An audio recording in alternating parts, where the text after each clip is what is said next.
अब देखते हैं हम लोग अपना अगला प्रोग्राम एंड 300 प्लस प्रोग्राम की प्लेलिस्ट में अपना 9वां प्रोग्राम है, जिसमें कि हम लोग फ़ॉरेनहाइट टेम्परेचर को, जो कि फ़ॉरेनहाइट में होगा, उसको हम लोग सेल्सियस में कन्वर्ट कर रहे होंगे। एंड इसके पहले हम लोगों ने 8 प्रोग्राम को डिस्कस कर लिया है एंड 8वें प्रोग्राम में हम लोगों ने डिस्कस किया था कि सेल्सियस में अगर टेम्परेचर दिया हो तो उसको फ़ॉरेनहाइट में कैसे चेंज करेंगे।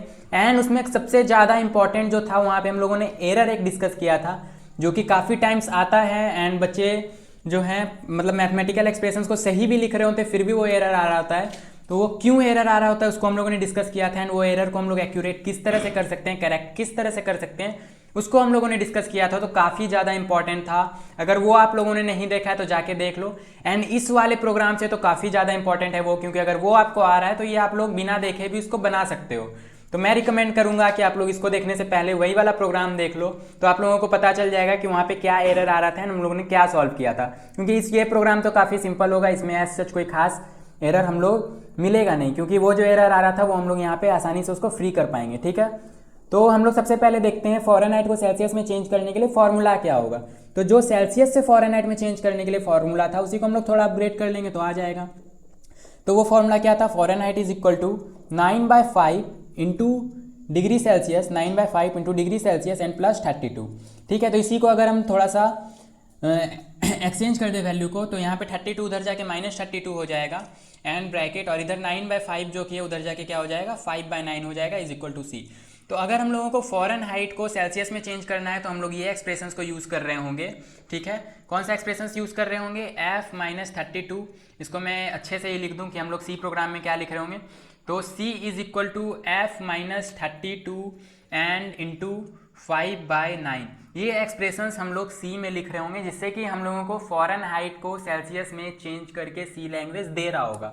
ठीक है, एंड मैंने हर प्रोग्राम में बताया कि हम लोग प्रिंटफ किस तरह से यूज़ करते हैं, स्कैनफ किस तरह से यूज़ करते हैं, इट मीन्स यूज़र से वैल्यू इनपुट किस तरह से करा रहे होते हैं, एक्यूरेट मैसेज किस तरह से शो करते हैं एंड फॉर्मेटिंग कैसे अच्छी होती है, वो सारी मैंने पिछले वीडियोस में बता रखा है। एंड इस वीडियो में भी हम लोग VS कोड में रन करके उसको देख रहे होंगे एंड फॉर्मेटिंग सही करने हम लोग हर वीडियो में लगभग सीख रहे होंगे।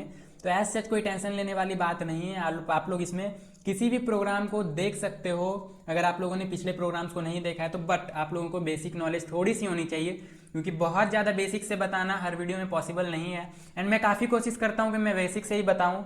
मैं उम्मीद करता हूँ कि हर बच्चे को समझ में आए, अगर वो पिछले वीडियोज़ को नहीं देखा है उसने तो भी ये वीडियो समझ में आए। तो हम लोग चलते हैं VS कोड में एंड देखते हैं कि इसको हम लोग एक्सप्रेशंस को, ये जो मैथमेटिकल एक्सप्रेशंस है जिससे कि हम लोग फ़ॉरेनहाइट को सेल्सियस में चेंज कर रहे होंगे, उसको हम लोग सी में किस तरह से लिख रहे होंगे।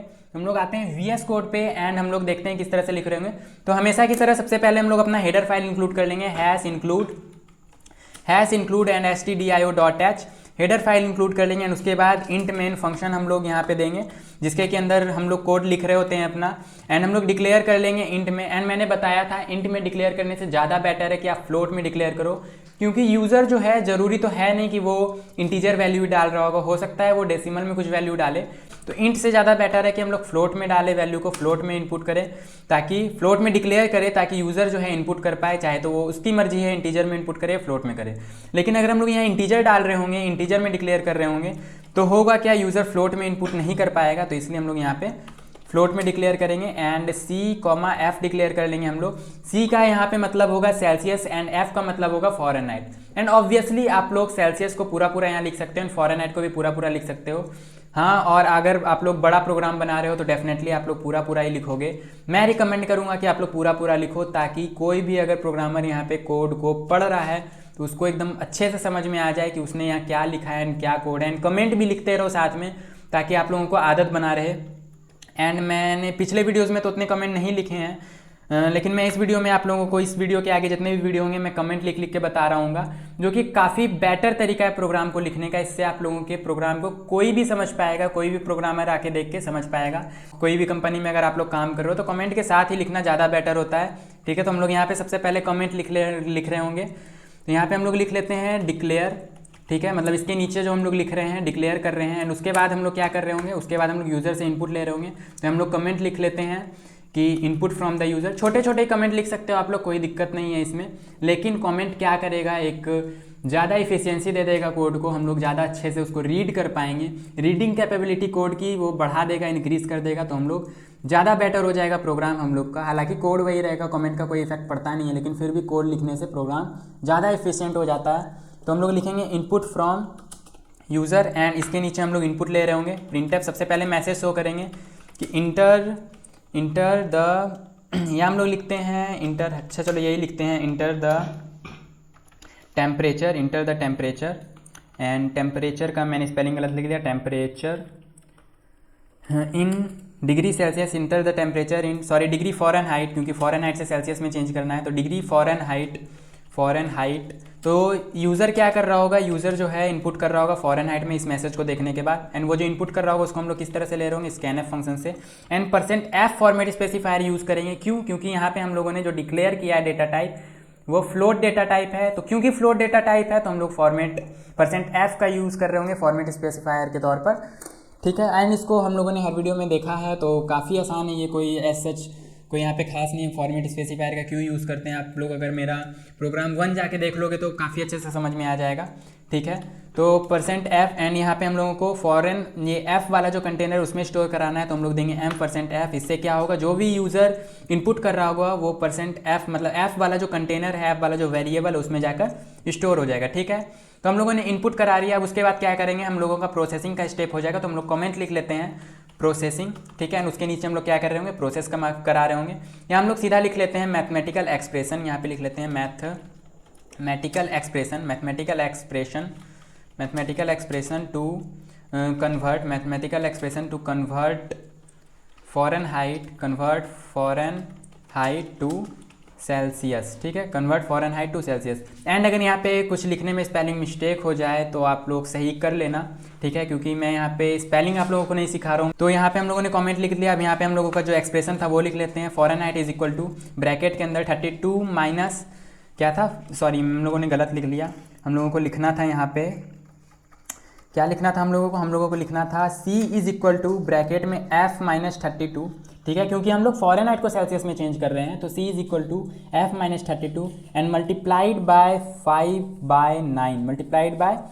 5/9, ठीक है। तो यहाँ पे हम लोग क्या करेंगे, यहाँ पे हम लोग एक्सप्रेशंस को, इस एक्सप्रेशन से हम लोगों को वैल्यू मिल रहा होगा जो कि कहाँ स्टोर हो रहा होगा, C में, मतलब फाइनली जो हम लोग यहाँ पे यूज़र कोई भी F इनपुट कर रहा होगा, मतलब फ़ारेनहाइट में टेम्परेचर को इनपुट कर रहा होगा, तो आफ्टर कैलकुलेशन वो कहाँ जाके स्टोर होगा, C में जाके स्टोर हो जाएगा, एंड C को हम लोग प्रिंट करा देंगे। इट मीन्स सेल्सियस में, जो सेल्सियस वाले कंटेनर में जो वैल्यू स्टोर हुआ है आफ्टर कन्वर्जन उसको हम लोग प्रिंट करा रहे होंगे, यूज़र को आउटपुट दे रहे होंगे printf।